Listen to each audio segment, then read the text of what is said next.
चलिए, good evening everyone. Is audio video clear for all? Audio video clear है सबके लिए? Clear. So in the last class we were discussing about cement. Last class में हम discuss कर रहे थे सीमेंट के बारे में. बेसिक इंट्रोडक्शन हमने स्टार्ट कर ली थी. We talked about ingredients which are required for the preparation of the cement. हमने बात कर ली थी कौन कौन से इंग्रेडिएंट्स की रिक्वायरमेंट होती है सीमेंट को बनाने के लिए. Broadly classified into two, calcareous compounds, argillaceous compounds. इन दो पार्ट में हमने इसको डिवाइड कर दिया था. Then we've started the discussion of different functions of the ingredient. We have talked about lime, we have talked about silica, we have talked about alumina. Up till alumina we have discussed. So these three ingredients were being completed. ये तीन ingredient हमने complete कर लिए थे. So we'll continue with that. Start करेंगे उसी से आगे. Alumina तक की बात हो गई थी. Notation कैसे लिख रहा था मैं? 1 2 3 4 कैसे डाले थे उसमें? ABCD डाली थी. 1 2 3. So next of the ingredient.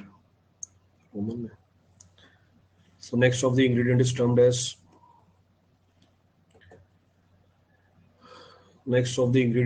as तो हमने बात कर दी एल्यूमिना की. So next of the ingredient is termed as calcium sulfate.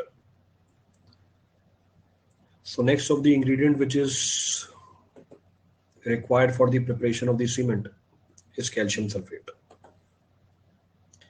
एक यही ऐसा इंग्रेडिएंट है जो ऑक्साइड फॉर्म में नहीं है, बाकी सब ऑक्साइड फॉर्म में होते हैं. इसके अलावा तीन तो बताई दी थे हमने कल. मैंने कल बात करी थी कैल्शियम ऑक्साइड की, कल बात करी थी सिलिका डाइऑक्साइड की, कल बात करी थी एल्यूमिनियम ऑक्साइड की. वो तीन किसमें थे? वो तीन ऑक्साइड फॉर्म में थे. आगे वाले भी ऑक्साइड फॉर्म में होंगे. ये बस एक सल्फेट है. This is in sulphate form. अब इसको क्यों मिलाया जाता है? कैल्शियम सल्फेट को मिलाते हैं in order to increase the initial setting time of the cement. So purpose of the calcium sulphate is to increase the initial setting time of the cement. देखो, अब इनिशियल सेटिंग टाइम तो देखते रहेंगे बाद में क्या मतलब है इसका.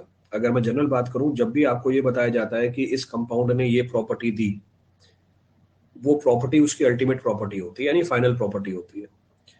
पर जो भी प्रॉपर्टीज इंपार्ट होती है हमारे मटेरियल के अंदर, वो किसी एक इंस्टेंट पे इंपार्ट नहीं होती, वो ग्रेजुअली धीरे धीरे इंपार्ट होती है. कहने का मतलब है ये रिएक्शंस ग्रेजुअली चलती रहती है over a period of time. अभी किस रिएक्शन की बात कर रहा हूं मैं? हाइड्रेशन की बात कर रहा हूं. तो सीमेंट की पानी के साथ रिएक्शन मतलब हाइड्रेशन. तो अगर मैं स्पेसिफिकली हाइड्रेशन की बात करूं, ये हाइड्रेशन 13 सालों तक चलती रहती है. एक इनफाइनाइट प्रोसेस है ये. तो जब आप पानी मिलाओगे सीमेंट के अंदर, सीमेंट पानी से रिएक्ट करता रहेगा 13 सालों तक. तो ये हाइड्रेशन चलती रहेगी. वो एक अलग बात है, रेट वेरी करती है over a period of time. शुरू में रेट बहुत ज्यादा होती है और ग्रेजुअली रिड्यूस होती जाती है रेट. तो सेम कहानी यहाँ पर है. तो मैंने बोला कि अगर ये कंपाउंड सीमेंट में एक्स प्रॉपर्टी इंपार्ट करता है, वो एक्स प्रॉपर्टी कौन सी है? उसकी अल्टीमेट प्रॉपर्टी है. पर अगर मैं कभी कमेंट करूंगा इनिशियल प्रॉपर्टी पे तो साफ साफ बताऊंगा. जैसे एग्जांपल कैल्शियम सल्फेट, साफ साफ बताया ये क्या करता है. ये इनिशियल सेटिंग टाइम को बढ़ाने में हमारी हेल्प करता है. पर कल क्या लिखा था? एल्यूमिना क्विक सेटिंग प्रॉपर्टी इंपार्ट करता है. तो वो कौन सी सेटिंग थी? वो उसकी फाइनल सेटिंग थी. तो there I was talking about ultimate और फाइनल सेटिंग. तो अंडरस्टैंड है. अगर मैं बोलूं ये कंपाउंड स्ट्रेंथ देता है, स्ट्रेंथ मतलब कौन सी स्ट्रेंथ? अल्टीमेट स्ट्रेंथ की बात कर रहा हूं. I am talking about the ultimate strength. तो कैल्शियम सल्फेट क्या करेगा? इनिशियल सेटिंग टाइम को बढ़ा देगा. कैल्शियम सल्फेट कैसे मिलाते हैं? कैल्शियम सल्फेट मिलाते हैं in the form of gypsum. कहने का मतलब है ये एक इकलौता ऐसा कंपाउंड है जो कैल्सियस और आर्जिलेशियस इंग्रेडिएंट में नहीं होता. इसको अलग से मिलाया जाता है. It is added separately. अब कहाँ मिलाया जाता है? सीमेंट के मैन्युफैक्चरिंग के टाइम पे मिलाया जाता है. तो जब हम सीमेंट की मैन्युफैक्चरिंग सीखेंगे, वहां पे मैं आपको स्पेसिफिकली बताऊंगा, देखो कैल्शियम सल्फेट को अलग से मिलाया जा रहा है. It is being added separately. Clear चीज? चलो, तो ये दो तीन बेसिक बातें हैं, उसका ध्यान रखना है. बाकी मेंशन कर देते हैं. So will say it is generally added in the form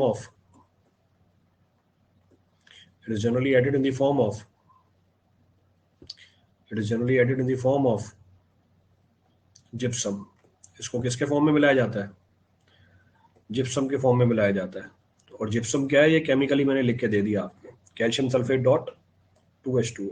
so this is technically termed as gypsum. कहाँ मिलाते हैं? मैन्युफैक्चरिंग के टाइम पे मिलाते हैं. So during the manufacturing of the cement, during the manufacturing of the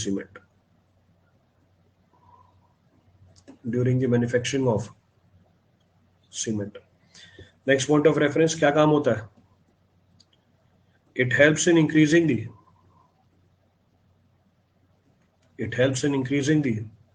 initial setting time of the cement.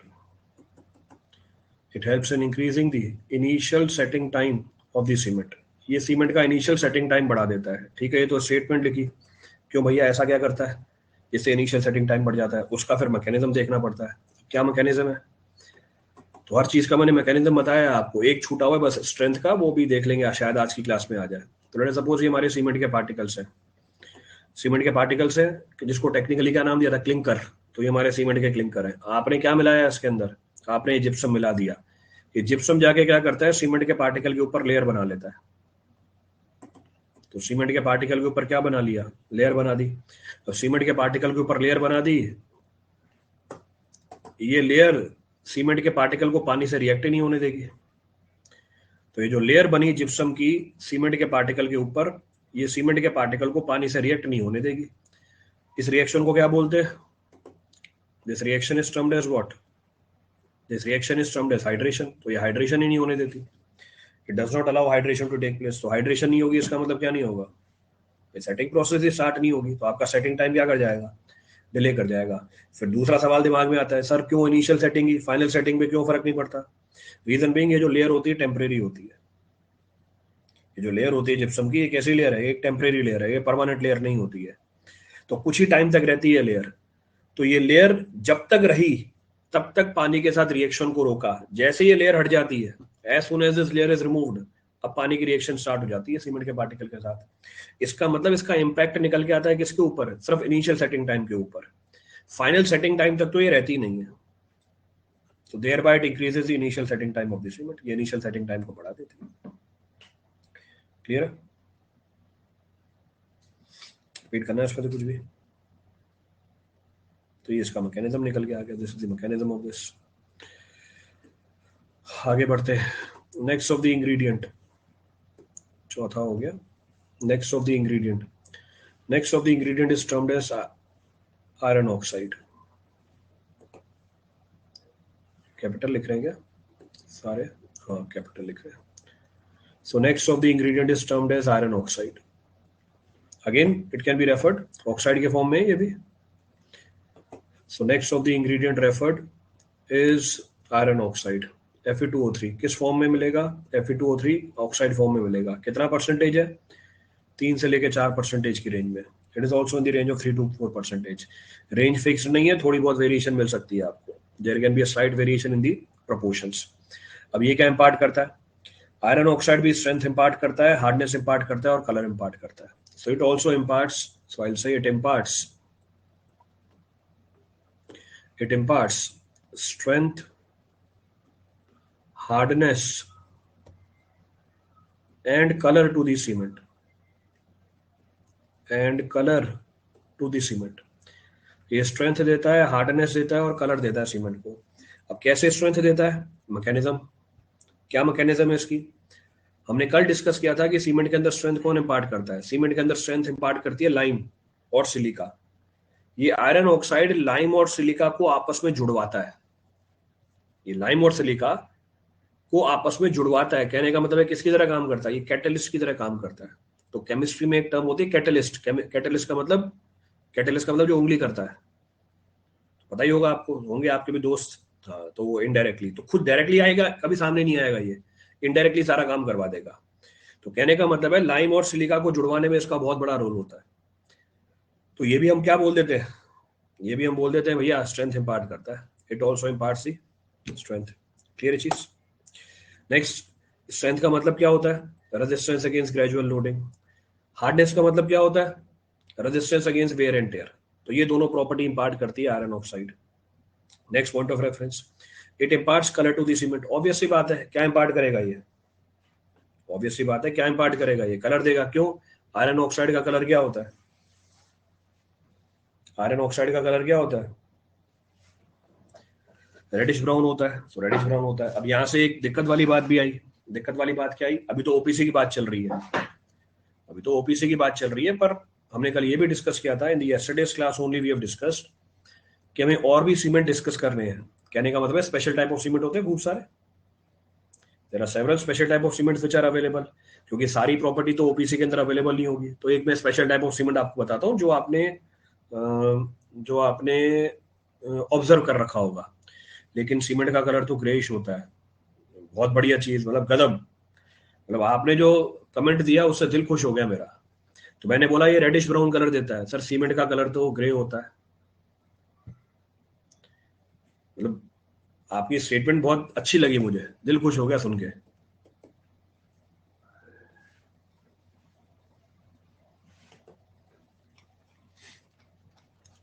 चलो छोड़ो, आगे बढ़ते हैं। हाँ, क्या कर रहे थे हम, क्या बात कर रहे थे? हाँ, हम बात कर रहे थे कोई स्पेशल टाइप ऑफ सीमेंट की। We were talking about special type of cement. उनको भी डिस्कस करना है हम आगे, तो साथ में ही मैं कैरी फॉरवर्ड कर रहा हूँ उनको। I am considering those also.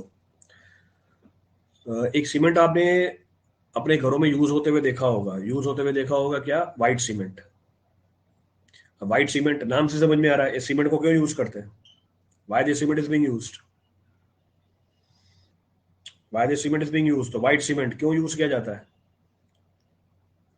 ये एस्थेटिक पर्पस के लिए यूज किया जाता है।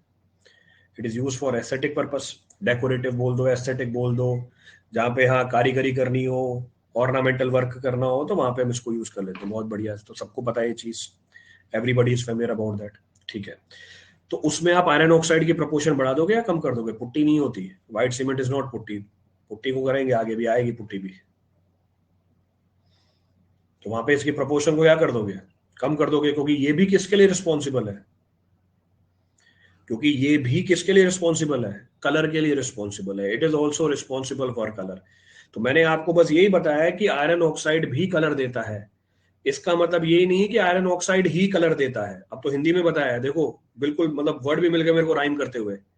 आयरन ऑक्साइड भी कलर देता है, आयरन ऑक्साइड ही कलर नहीं देता। क्लियर है चीज? तो दोनों बातों में फर्क है।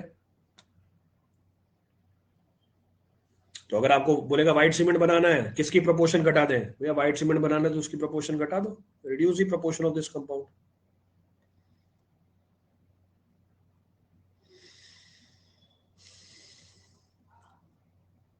क्लियर है? समझ नहीं आया? क्या समझ नहीं आया?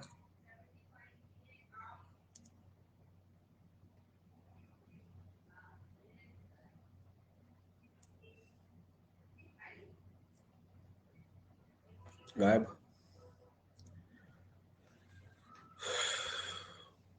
चलो कोई बात नहीं, जब आएगा तब बता देंगे।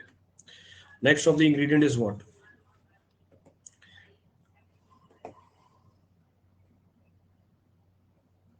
Next of the ingredient is magnesia.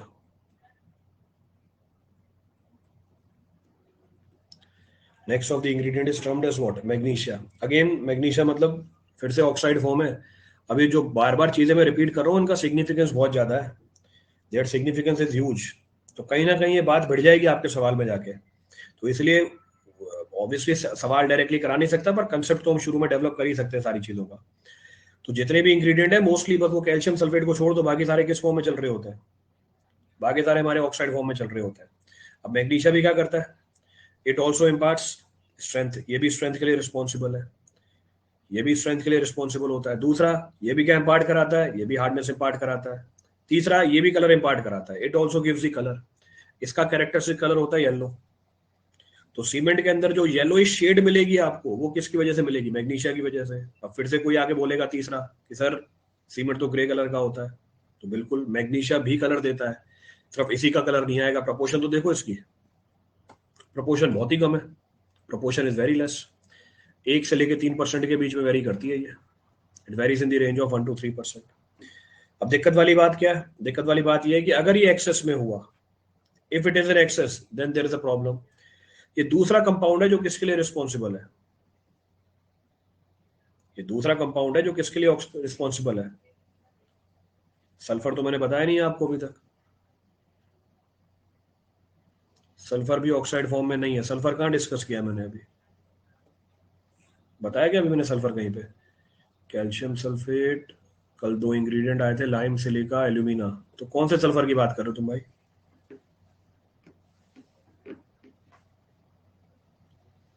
कौन से सल्फर की बात कर रहे हो? सल्फर तो है ही यहाँ पे कहीं पे। चलो कोई बात नहीं, आगे बढ़ते हैं। नेक्स्ट बात कर रहे थे, अगर ये एक्सेस में हुआ, if it is an excess, it is also responsible for unsoundness of the cement. ये भी रिस्पॉन्सिबल है किसके लिए? ये भी रिस्पॉन्सिबल है अनसाउंडनेस के लिए। अनसाउंडनेस का मतलब कल बताया था कि इसका मतलब ये भी वॉल्यूम चेंज में क्या करने लग जाएगा, ये भी वॉल्यूम चेंज में कंट्रीब्यूशन देने लग जाएगा। It will also contribute in the volume change. अब सीमेंट में जनरली सवाल क्या आता है? सीमेंट में जनरली सवाल आता है कि कौन से इंग्रेडिएंट सीमेंट में वॉल्यूम चेंज कराते हैं। अभी तक के डिस्कशन में कितने जमा हो गए? अभी तक के डिस्कशन में कितने जमा हो गए? 2 जमा हो गए। कल लाइम आया था और आज ये कौन आ गया? कल लाइम आया था, आज ये कौन सा आ गया? आज ये हमारा मैग्नीशिया आ गया। कोई सा ही पॉइंट रिपीट करना उसमें से। सर आयरन ऑक्साइड एक्सेस में हो तो क्या करेगा? अगर आयरन ऑक्साइड एक्सेस में हो, ये क्लिंकर्स को हार्ड बना देगा, which will be difficult to grind. लिख दो वो भी एक्सेस में। मतलब पूरे पैसे वसूल करोगे, एक एक बात जाननी है। सर आयरन ऑक्साइड एक्सेस में हुआ तो क्या होगा? मैं सोच रहा हूँ थोड़ी बहुत चीजें खा जाऊं, खाने नहीं देंगे ये। If it is an excess, if it is an excess, it forms hard clinkers, it forms hard clinkers, it forms hard clinkers which are difficult to, which are difficult to grind। Cost बढ़ जाएगी आपकी manufacturing की, manufacturing cost will increase.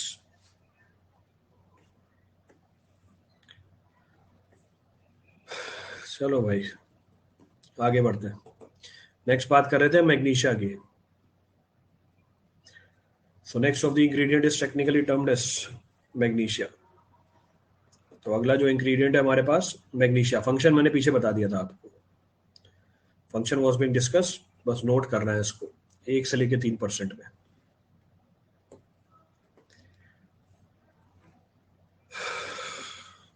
Silica और lime तो hard बनाकर जोड़ देगा, इसलिए ना।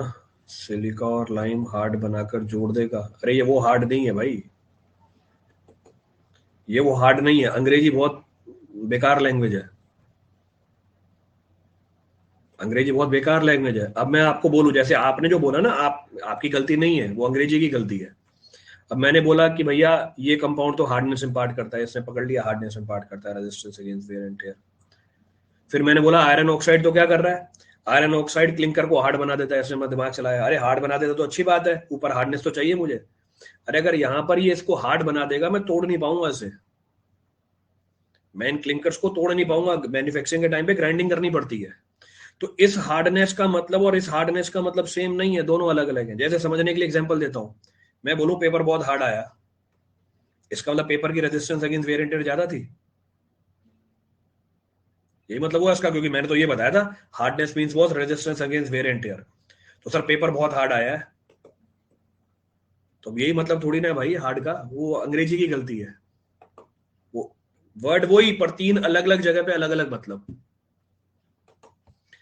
तो magnesia, so it imparts strength, hardness, strength, hardness and color to the cement। ये देता है येलोइश कलर। अगर एक्सेस में हुआ क्या करेगा? If it is an excess, ये भी अनसाउंड बना देगा। It makes the cement unsound, it makes the cement unsound. अगर ये एक्सेस में हुआ, ये क्या करता है? सीमेंट को अनसाउंड बना देता है। ये भी देता है, यही सिर्फ नहीं देता। क्या हुआ भाई? अच्छा अब रिपीट कर रहा है ये। It makes the cement unsound. अब मैकेनिज्म देख लेते हैं भैया, कैसे अनसाउंडनेस आएगी, कैसे अनसाउंडनेस आएगी। देखो, इसको लाइम और सिलिका से बड़ा प्यार है। सिलिका हटाओ, एल्यूमिना। मैंने सी और ए लिखा है, सिंबल आगे बता दूंगा मैं अभी। तो इसको लाइम और एल्यूमिना से बड़ी मोहब्बत है। ये क्या करता है, मैग्नीशियम सल्फेट आ गया मैग्नीशिया, तो फॉर्म ऑफ मैग्नीशियम लिख सकते हो आप। तो मैग्नीशियम ऑक्साइड कन्वर्ट होता है मैग्नीशियम सल्फेट के अंदर, लिख देता हूँ मैं, नहीं तो ये भी बोलेंगे सर आपने तो मैग्नीशिया बोला था, नीचे रिएक्शन में लिख दिया आपने मैग्नीशियम सल्फेट, ये कैसे हो गया। तो magnesia gets converted to magnesium sulphate, react करता है सल्फेट के साथ एटमॉस्फेयर में जो प्रेजेंट है, और मैग्नीशियम सल्फेट अटैक करता है किसके ऊपर, लाइम और एल्यूमिना के ऊपर। It attacks over the lime and leads to the formation of a compound volume of which is comparatively very high. अब मैं एस सिंबल यूज करूंगा सिलिका के लिए, अब मैं एस सिंबल यूज करूंगा सिलिका के लिए, तो इसके ऊपर मैंने बार लगा दिया, तो ये बार लगाने का मतलब मेरा क्या है, ये सल्फर है, क्योंकि सल्फर के लिए भी एस, सिलिका के लिए भी एस, कंफ्यूज हो जाओगे। तो सिलिका के लिए मैं एस यूज करूंगा, सल्फर के लिए मैंने एस बार यूज कर दिया। तो हमारा जो ये सल्फर है, मैग्नीशियम सल्फेट जो है, अटैक करता है लाइम और एल्यूमिना के ऊपर और एक ऐसा कंपाउंड बनाता है जिसकी वॉल्यूम ओरिजिनल वॉल्यूम के कंपैरिजन में क्या है, ज्यादा है। कितनी ज्यादा है भी आगे बता दूंगा, 227% ज्यादा होती है वॉल्यूम, इट इज अप्रोक्सीमेटली 227% मोर। तो मैग्नीशिया रिस्पॉन्सिबल है किसके लिए, अनसाउंडनेस के लिए। तो हर चीज का मैकेनिज्म हम डिस्कस करते जा रहे हैं कि ऐसा क्यों होता है, व्हाई इट हैपेंस। अगर नहीं रहा मैग्नीशिया तो स्ट्रेंथ कम हो जाएगी, या स्ट्रेंथ इंपार्ट कर रहा है ना, तो स्ट्रेंथ कम मिलेगी, स्ट्रेंथ विल रिड्यूस। क्लियर है कहानी, चले आगे, चले next of the ingredient, next of the ingredient सातवीं, next of the ingredient is छठी है मेरे ख्याल से, नहीं सातवीं। So next of the ingredient is termed as sulfur. So next of the ingredient is termed as iron oxide. Use कर रहे हैं स्ट्रेंथ के लिए, नहीं भैया हम आयरन ऑक्साइड यूज नहीं कर रहे हैं, हमें नहीं चाहिए iron oxide. Iron oxide calcareous argillaceous compounds में प्रेजेंट है, तो हम यूज नहीं कर रहे हैं। अब जो आपने स्टेटमेंट दी मैंने बस उसका ही जवाब दिया है। आपने बोला आयरन ऑक्साइड यूज कर रहे हो, नहीं हम नहीं यूज कर रहे। It is present in the calcareous and argillaceous compounds. हमें किससे मतलब है, बस हमें लाइम और सिलिका से मतलब है। अब दिक्कत बस ये है कि सिर्फ लाइम और सिलिका नेचर में मिलती नहीं है। जब क्ले को उठाओगे उसमें आपको सिलिका भी मिल जाएगा, एल्यूमिना भी मिल जाएगा, आयरन भी मिल जाएगा। तो आयरन को अलग तो कर नहीं सकता क्ले में से, तो आयरन जो प्रॉपर्टी इंपार्ट कर रहा है बस उसको डिस्कस कर लिया हमने।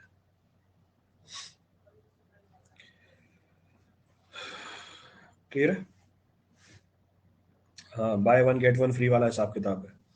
अब ये भी, अब आप बोलोगे सर ये सल्फर क्यों डाला हमने, अरे भैया हमने नहीं डाला सल्फर, ये हर जगह होता है, कैल्सेरियस कंपाउंड में भी होता है, आर्जिलेशियस कंपाउंड में भी होता है, तो हमने नहीं मिलाया इसको।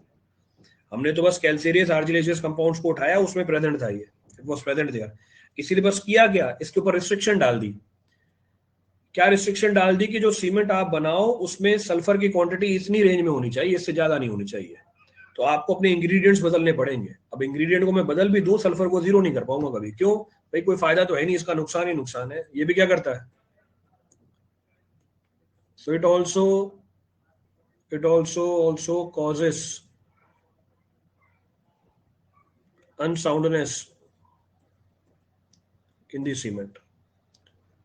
ये भी क्या करता है, अनसाउंडनेस कॉज करता है सीमेंट के अंदर। ये लो unsoundness. How we measure the quantity of the ingredients, how do we measure, with the help of the weighing scale. तो मेजर कैसे करते हैं, वेइंग स्केल की मदद से। तो ये कितना आसान सवाल पूछा या तो आपने, मतलब क्या था इस सवाल के अंदर। या वेइंग स्केल डालो, रखो उसके ऊपर, नाप लिया भैया, 1 किलो है, 2 किलो है, 2.5 किलो है, 3 किलो है, बस। तो मेजर कर लेते हैं ऐसे क्वांटिटी ऑफ इंग्रेडिएंट्स। नोट कर लिया सबने, हैज एवरीवन नोटेड। तो ये तो हमारे सल्फर की कहानी हुई। सल्फर की वजह से अनसाउंडनेस मैंने पीछे लिखवा दी है, दिस इज द मैकेनिज्म, ये हमारी मैकेनिज्म है। आगे बढ़ते हैं, next of the point of reference, alkali. फिर से किसी काम की नहीं है, पर होगी हमेशा। ऐसा कोई बिल्डिंग मटेरियल नहीं होगा जिसमें आपको एल्कली नहीं मिलेगी, सब जगह आ जाएगी बीच में।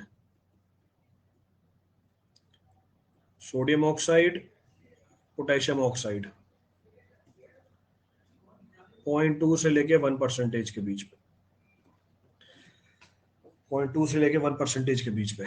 बहुत सारी दिक्कतें हैं इससे, an number of issues with alkali. कौन कौन सी एक एक करके उठाते हैं। पहला, first point of reference, alkali के बाद एक प्रॉपर्टी होती है एफ्लोरेसेंस की। सल्फर का कुछ बेनिफिट नहीं है, नो बेनिफिट।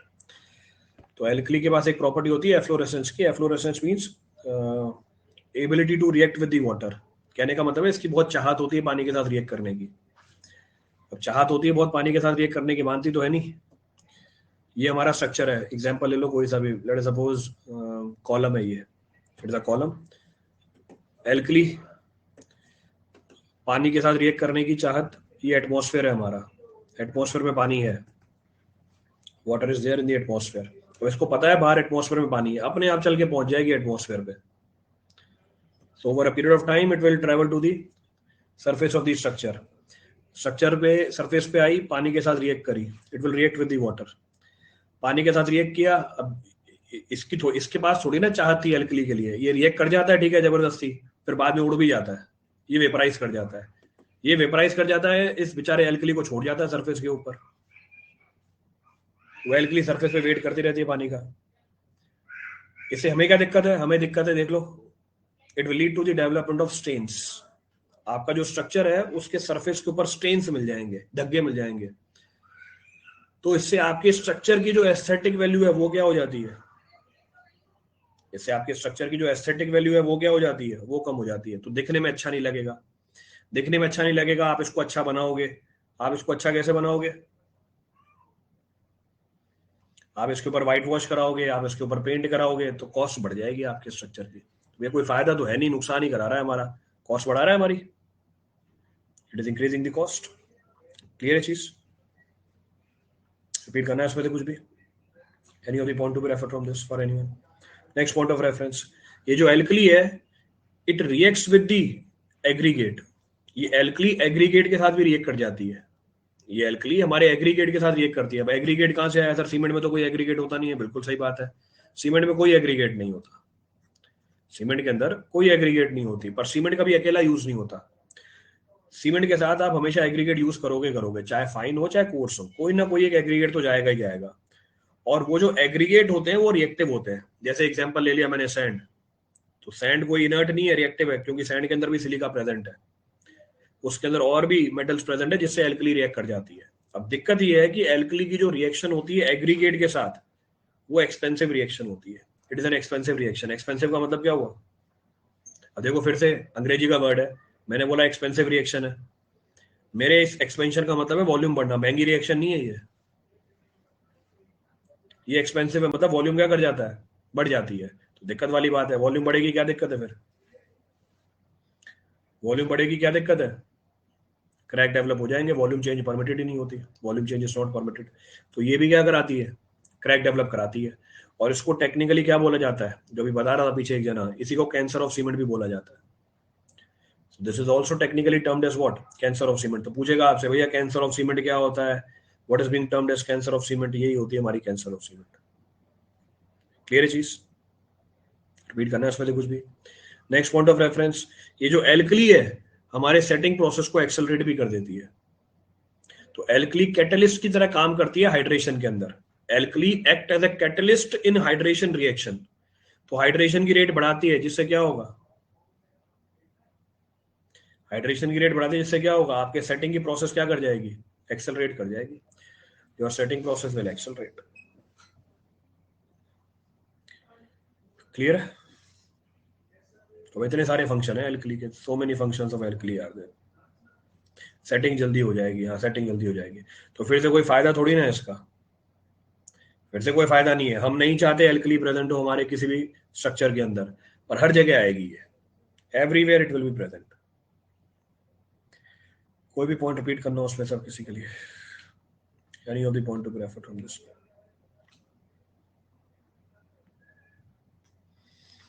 नोट कर लो सारे points.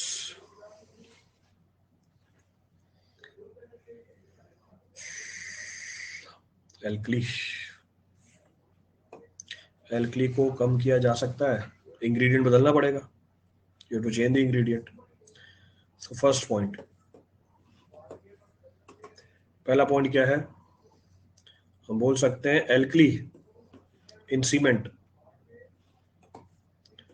We can say alkali in cement leads to efflorescence, leads to efflorescence, leads to efflorescence, thereby leads to efflorescence। बताया ना बेटा, कैटलिस्ट का काम करती है, it act as a catalyst. और मेरे ख्याल से पहले लेक्चर में डिस्कस किया था मैंने कैटलिस्ट के बारे में। तो किसी भी केमिकल रिएक्शन के अंदर वो कंपाउंड जो उसकी रेट को चेंज करवा दे उसे कैटलिस्ट बोलते हैं। So alkali in the cement leads to efflorescence, thereby leads to the development of, or thereby causes the development of, thereby causes the development of, causes the development of stains, development of stains over the surface of the structure, over the surface of the structure, over the surface of the structure। जिससे क्या होता है, that reduces its aesthetic value,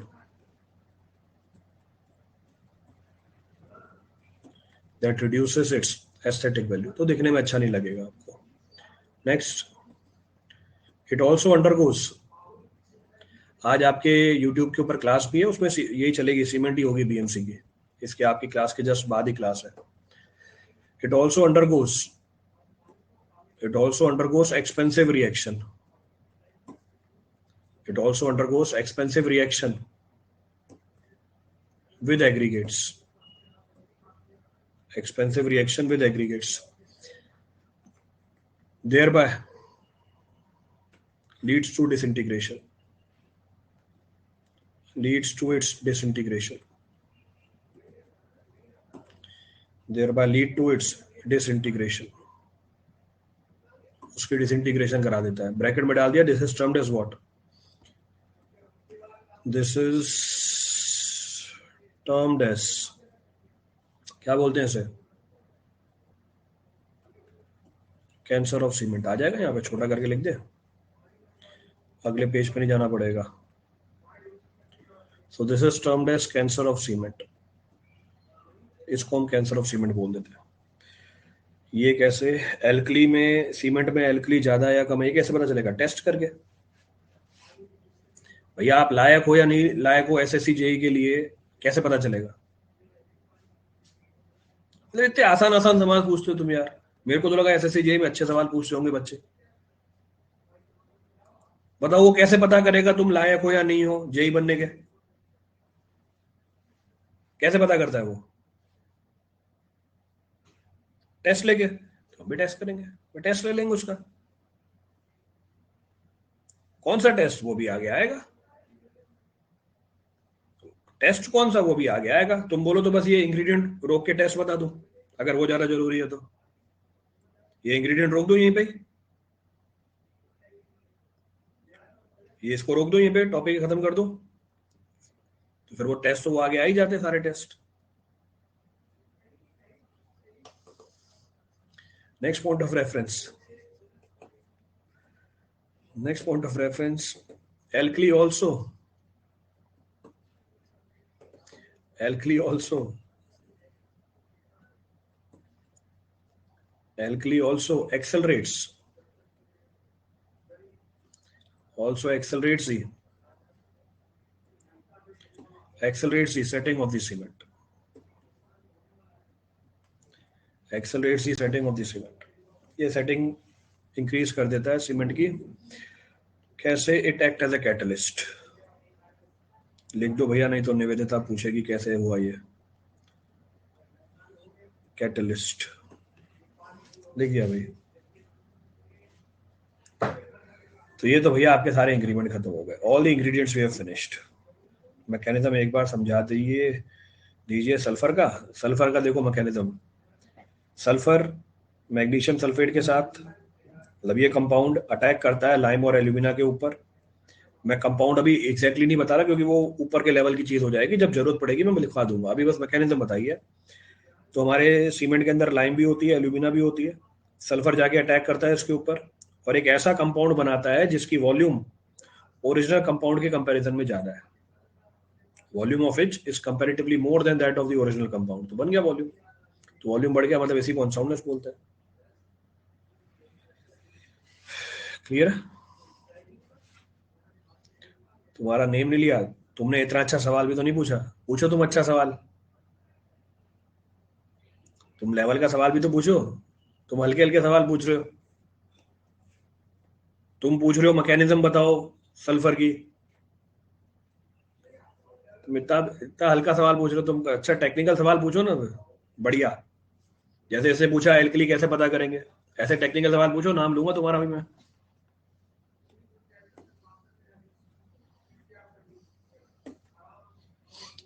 चलो, so will continue. तो ये तो हमारे ingredients खत्म, all these ingredients are finished. अब आगे बात करते हैं, इन इंग्रेडिएंट्स के फंक्शंस की रिक्वायरमेंट थी हमें आगे वाली बात को समझने के लिए। These functions of the ingredients were needed to understand the main point of discussion। अभी तक तो मेन सीमेंट स्टार्ट ही नहीं हुआ, अब इसके बाद मेन सीमेंट स्टार्ट होगा, मतलब 1.5 घंटा तो मेरे को लग गया बेस बनाने के अंदर। अब हम बात करेंगे भैया सीमेंट में एक्चुअल प्रॉपर्टी कैसे आती है। तो उसके लिए हम बोलेंगे जो भी इंग्रेडिएंट्स हमने कल बात की है, कैल्सियस कंपाउंड्स, आर्जिनेशियस कंपाउंड्स, उसको उठाते हैं, उसकी इंटरग्राइंडिंग करते हैं। इंटरग्राइंडिंग मतलब आपस में ग्राइंड कर देते हैं उनको, उसकी इंटरग्राइंडिंग करते हैं, फिर उसको फ्यूज करते हैं। फ्यूज कराने के लिए टेम्परेचर बढ़ाया जाता है, फिर उसको फ्यूज किया जाता है हाई टेम्परेचर पे, फिर फ्यूज किया जाता है हाई टेम्परेचर पे। उसके बाद जो कंपाउंड बनते हैं, उसके बाद जो कंपाउंड बनते हैं वो एक्चुअल में रिस्पॉन्सिबल होते हैं किसके लिए? सीमेंट की प्रॉपर्टी के लिए। वो एक्चुअल में रिस्पॉन्सिबल होते हैं सीमेंट की प्रॉपर्टी के लिए। और उन कंपाउंड्स की फॉर्मेशन को सबसे पहली बार ऑब्जर्व किया बोग्स ने, तो कंपाउंड का नाम डाल दिया हमने बोग्स कंपाउंड्स।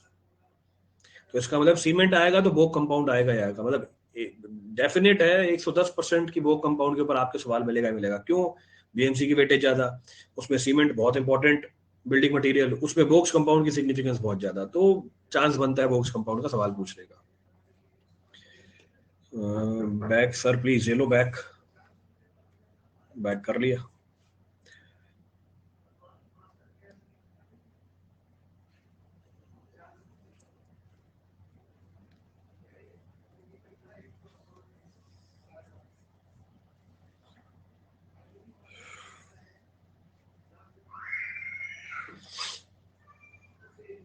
चले आगे, चलो आगे बढ़ते हैं।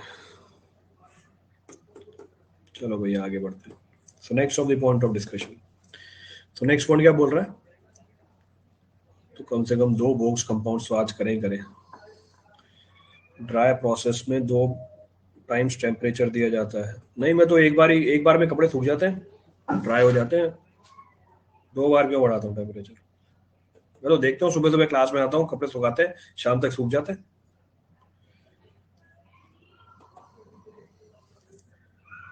So when all the ingredients of when all the ingredients of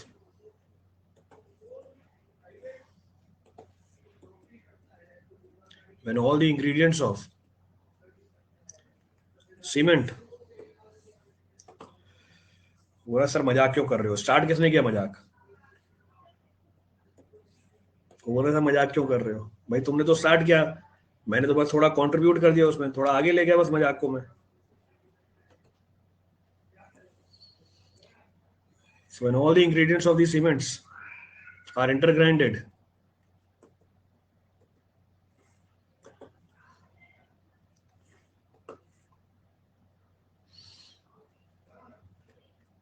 when all the ingredients of the cements are intergrinded,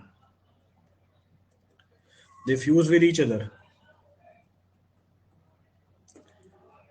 They fuse with each other and leads to the formation of and leads to the formation of leads to the formation of complex chemical compounds.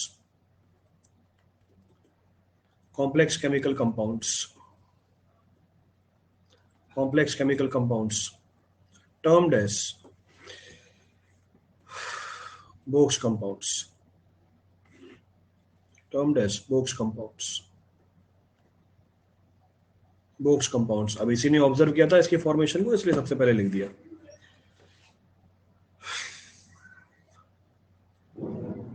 Which are actually responsible for the properties of the cement.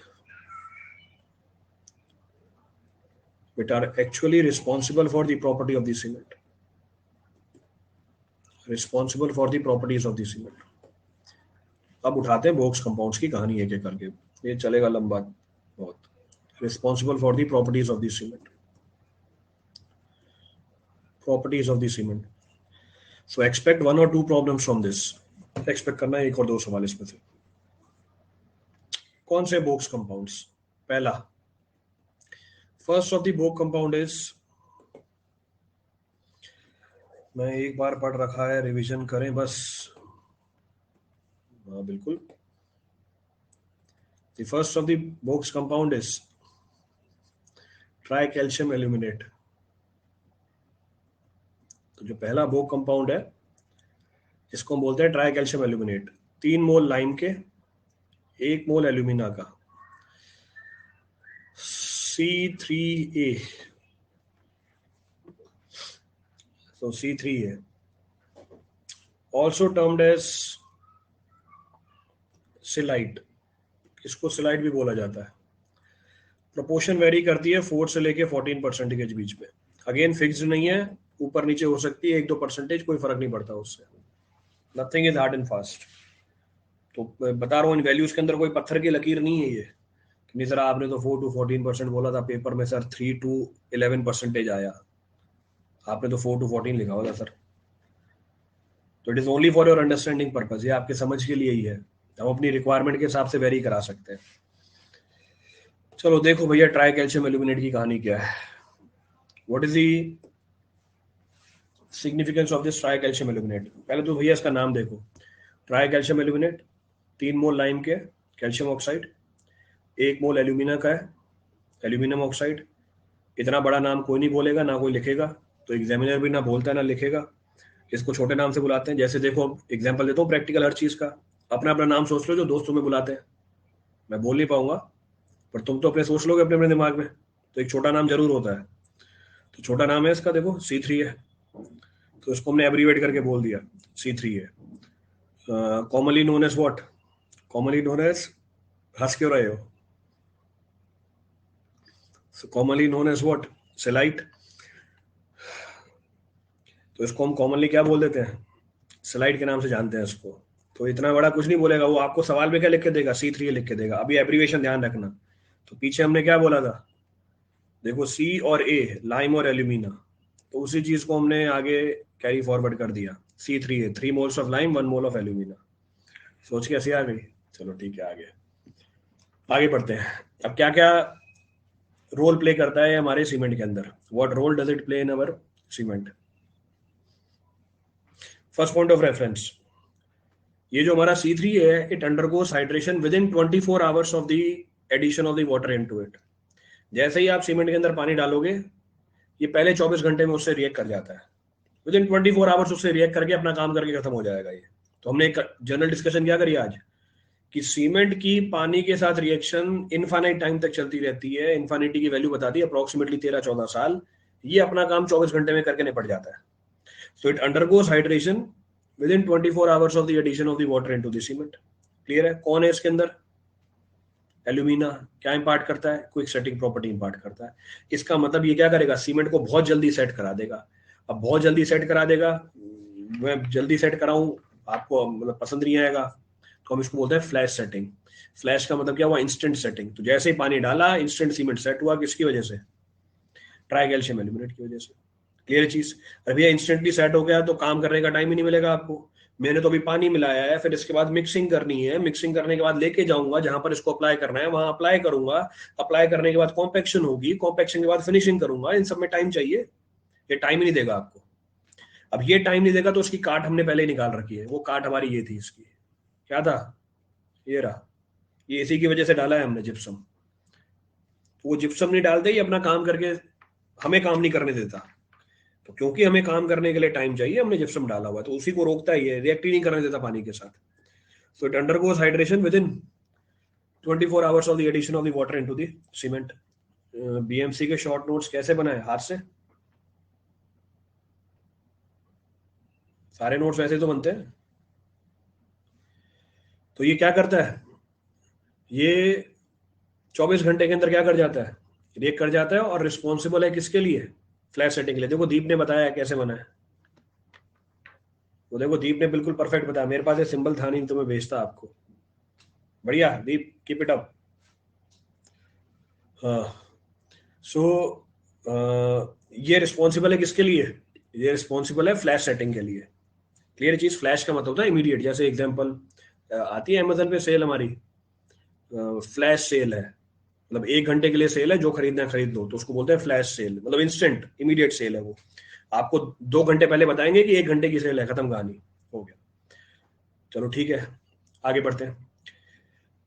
Instant set कराता है cement को, अच्छी बात है। अब instant set करा ले, कोई दिक्कत नहीं, उससे निपट लेंगे। पर साथ में क्या करता है, क्योंकि हमारी क्योंकि हमारी हाइड्रेशन प्रोसेस एक एक्सोथर्मिक प्रोसेस है, ये भी डिस्कस किया था कल हमने। एक्सोथर्मिक प्रोसेस मतलब क्या होता है, जिसमें हाइड्रेशन के टाइम पे हीट इवॉल्व होती है। इसकी हाइड्रेशन के टाइम पे मैक्सिमम हीट इवॉल्व होती है। इसकी हाइड्रेशन के टाइम पे मैक्सिमम हीट इवॉल्व होती है। अब मैक्सिमम हीट, सर ईएससी में ऐसे ही पढ़ाते हैं आप बोलने में? ईएससी में नहीं, ईएससी में चेंज हो जाता है। ईएससी में इसका लेवल बढ़ जाता है C3A का। वहां पे सारे जो कंपाउंड्स हैं इनका लेवल बढ़ जाता है। बड़ा पेपर दे रहे हैं ना ये, बड़े पेपर में आते हैं। अभी तुम्हारे एसएससी जेई के पेपर में आ रहे हैं, तो अभी छोटे मोटे पेपर में आ रहा है, तो यहाँ थोड़ा अलग है इनका रोल। वहां बड़े लेवल के पेपर में आएगा। ये C3A पूछा ईएससी ने, तो वहां फिर अलग पढ़ाता हूँ थोड़ा मैं।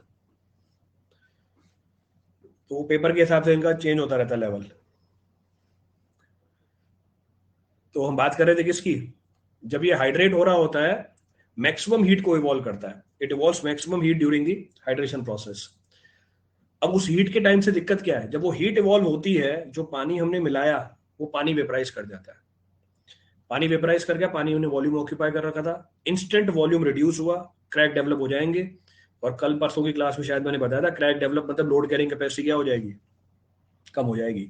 और आपने ये पॉइंट स्पेसिफिकली एल्यूमिना में लिखा हुआ है कि एल्यूमिना अगर ज्यादा हुआ ये सीमेंट को वीक कर देता है। ये उसका रीजन है, this is the reason for that, कि एल्यूमिना अगर ज्यादा हुआ, C3A ज्यादा हुई, C3A ज्यादा हुई, ज्यादा हीट इवॉल्व होगी, ज्यादा हीट इवॉल्व होगी, पानी वेपराइज हो जाएगा। पानी वेपराइज हुआ, क्रैक डेवलप होंगे, स्ट्रेंथ कम हो जाएगी। क्लियर? रीड करना है इसमें तो कुछ भी? Any point two refer from this for anyone? Next point of reference, next point of reference, ये सल्फर अटैक किसके ऊपर करता है? इसी के ऊपर तो करता है, यही तो लिखा था। बस जब मैं इस पॉइंट पे था, मतलब अभी से 2 स्लाइड पीछे, आपको पता ही नहीं था C3A क्या होता है, तो इसलिए मैंने C, A लिख दिया था। अब तो बता दिया C3A। Now I discuss C3A। तो ये मैग्नीशियम सल्फेट इसी के ऊपर अटैक करता है, और एक ऐसा कंपाउंड बनाता है जिसकी वॉल्यूम क्या है, ज्यादा है, volume of which is more. इसका मतलब C3 अगर है सीमेंट के अंदर तो क्या करा देगा भैया, वॉल्यूम चेंज भी कराएगा। It will lead to the volume change. इसका मतलब कोई कोई फायदे वाला काम किया इसने हमारा, जब कोई फायदे वाला काम किया है अगले ने। हर चीज में तो दिक्कत कर रहा है, जल्दी सेट हो रहा है, काम नहीं करने दे रहा, हीट इवॉल्व कर रहा है, क्रैक डेवलप करा रहा है। दूसरा, सल्फर इसी के ऊपर अटैक करता है आके, वॉल्यूम चेंज करवा रहा है। तो क्या समझ में आया, हार्मफुल इंग्रेडिएंट है। तो इसका मतलब क्या हुआ, ये हार्मफुल इंग्रेडिएंट है। ये तो पूछेगा सवाल आपसे, which of the following is the harmful Bogue compound? ये है हमारा हार्मफुल बोक कंपाउंड। क्लियर है पूरी कहानी? चले आगे। देखो भैया, अब इसकी स्टोरी भी तो लिखनी पड़ेगी। इसको हटा दिया जाए सीमेंट से, नहीं हटेगा ना। सब्सक्रिप्शन लेके आया है वो भी, कैसे हटा दूं उसको मैं? मेरा भी मन करता है बहुत लोगों को हटाने का, नहीं हटा सकता ना। तो लाइक सब्सक्रिप्शन लेके आया अगला।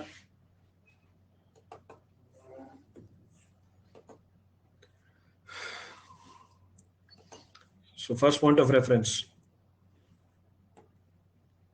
फ्लैश सेटिंग कहीं नहीं चाहिए बेटा, फ्लैश सेटिंग कहीं नहीं चाहिए। काम करने के लिए टाइम तो हो हमारे पास। कोई ऐसा एप्लीकेशन नहीं मिलेगा जिसमें मैं चाहूं कि पानी मिलाऊं और वो सेट कर जाए। रिपेयर में, अच्छा रिपेयर में फ्लैश सेटिंग चाहिए आपको, तो आपने सीमेंट के अंदर पानी मिलाया और वो सेट कर गया, तो आप जो हमारा क्रैक डेवलप हुआ है उसमें लगाओगे कैसे, वो तो सेट हो गया। तो ये मेरा क्रैक है यहाँ पे, दिस इज द क्रैक, मैंने दिखाया था डायग्राम में बना के इसको। ये मेरा सीमेंट पड़ा है, मैंने पानी मिलाया इसके अंदर, सेट हो गया। अब क्या करोगे इसका, ये तो सेट हो गया यहीं पे, फ्लैश सेटिंग, वो क्रैक तक तो पहुंचा ही नहीं वो। तो पानी मिलाया, मिक्स किया, मिक्स करने के बाद अप्लाई भी तो करना है मुझे, आई हैव टू अप्लाई, उसमें कुछ तो टाइम लगेगा। तो फ्लैश का तो मतलब होता है इमीडिएट।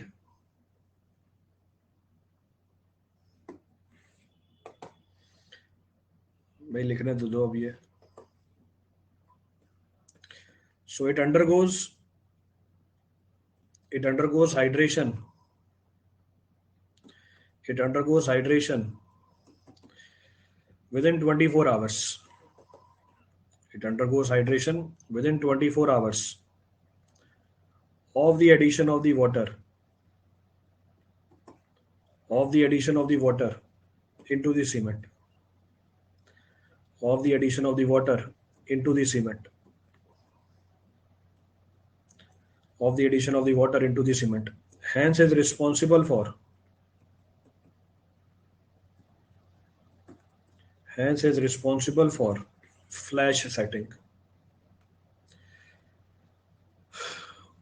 flash setting, हाँ quick setting, flash setting of the cement, ये रिस्पॉन्सिबल होता है सीमेंट की फ्लैश सेटिंग के लिए। ठीक है। It produces maximum heat, it produces maximum heat during its hydration, अपनी हाइड्रेशन के टाइम पे क्या करता है, मैक्सिमम हीट प्रोड्यूस करता है। So it produces maximum heat during its hydration, hence, hence results in, क्या होगा, hence results in increased temperature, hence results in increased temperature, उससे क्या होगा, लॉस ऑफ वाटर, उससे क्या होगा, development of cracks, so it leads to the development of the cracks, clear।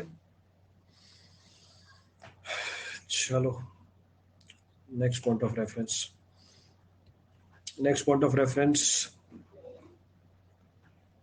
Next point क्या बोल सकते हैं, कुछ काम तो होगा इसका सर, बिल्कुल काम है, लाइम है, देखो स्ट्रेंथ इंपार्ट करता है, लाइम है ना, स्ट्रेंथ इंपार्ट करता है, या बाइंडिंग प्रॉपर्टी तो देगा ही। तो अगर आप बोलोगे कुछ काम है, बिल्कुल काम है, बाइंडिंग प्रॉपर्टी इंपार्ट करता है, तीसरे नंबर पे आता है बाइंडिंग प्रॉपर्टी के अंदर, देखो थर्ड रैंक है इसकी।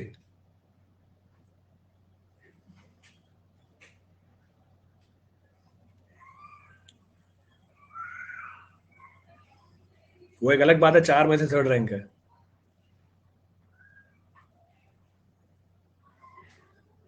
नोट कर लिया, चलो। सल्फर अटैक से प्रोटेक्ट करते हैं सीमेंट को, बिल्कुल, अब वो आपकी मर्जी है। अगर आप चाहते हो कि सल्फर अटैक नहीं करना चाहिए, प्रोटेक्ट करेंगे, नहीं चाहते हो नहीं करेंगे। तो आपके ऊपर डिपेंड करता है ना कि आप कैसे इंजीनियर हो। तो आप चाहते हो आपके स्ट्रक्चर के ऊपर फर्क नहीं पड़े, प्रोटेक्ट करना चाहिए। अगर आपको कोई फर्क नहीं पड़ता इससे तो नहीं करेंगे। बाकी इम्पैक्ट क्या होगा वो आपको बता दिया, आपके स्ट्रक्चर में डिसइंटीग्रेशन करवा देगा ये। इसका परसेंटेज तो कम रखेंगे अगर हम मास वर्क यूज करेंगे तो, हाँ बिल्कुल इसका परसेंटेज कम रखेंगे। मास कॉन्क्रीटिंग करोगे तो परसेंटेज कम रखेंगे। एक बस लिखने दो और खत्म करें फिर। क्या हुआ, maximum heat during the hydration process हो गया।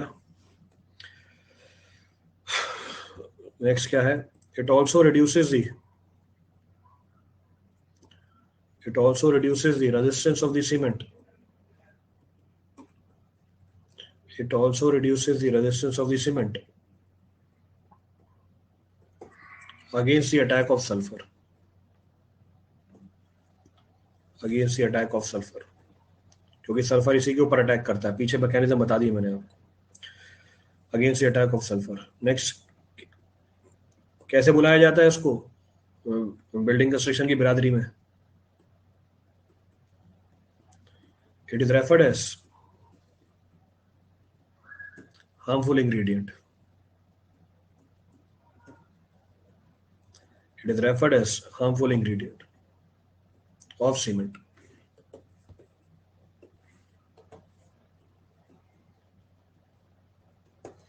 स्ट्रेंथ भी तो रिड्यूस करता है इनहिबिटिंग कंप्लीट हाइड्रेशन से। हाँ, अगर एक्सेस में तो स्ट्रेंथ इनहिबिट करेगा। वॉल्यूम चेंज भी होगा। वॉल्यूम चेंज बताया ना, इसकी सल्फर का अटैक आ तो गया। वाटर लॉस होगा तो क्रैक कैसे आएगा? अरे क्रैक इसी वजह से तो आया है, जो जगह पानी ने ऑक्यूपाई कर रखी थी। जैसे मैं एग्जांपल देता हूं मैं आपको। एग्जांपल, क्रैक क्या होता है? खाली जगह होती है ना। बस मैं क्रैक को बड़ा कर देता हूँ, क्रैक को बड़ा करके मैंने ग्लास बना दिया। भाई खाली जगह को क्रैक बोलते हैं। तो क्रैक को मैंने बड़ा किया, ग्लास बना दिया। ग्लास पानी से भरा हुआ है, पानी उड़ गया। तो आप बोले सर पानी उड़ गया तो ग्लास खाली कैसे हो गया? देखो, आपने ये सवाल पूछा था। अरे क्योंकि पानी उड़ा इसलिए तो खाली जगह बच गई। पानी नहीं उड़ता तो वो जगह कौन रोक के बैठा हुआ था? वो जगह तो पानी रोक के बैठा हुआ था ना।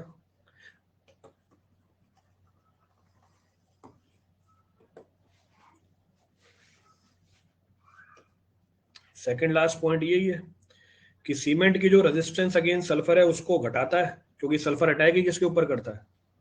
इसी के ऊपर अटैक करता है। Sulphur attack over this compound only. पीछे लिखवाया ये रहा, वापस लिखवा देता हूँ, लो यार।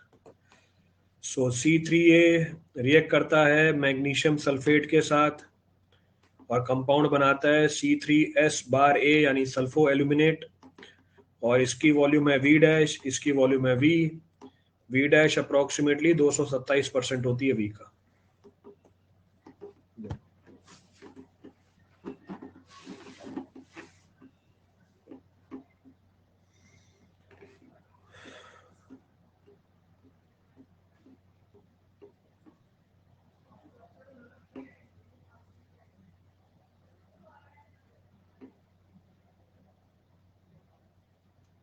डन। जिप्सम अटैक करता है क्या फाइनल सेटिंग को? नहीं करता है बेटा, पीछे तो बताया था इनिशियल सेटिंग पे अफेक्ट है ना उसका। अभी पीछे बता गया, it affects only initial setting.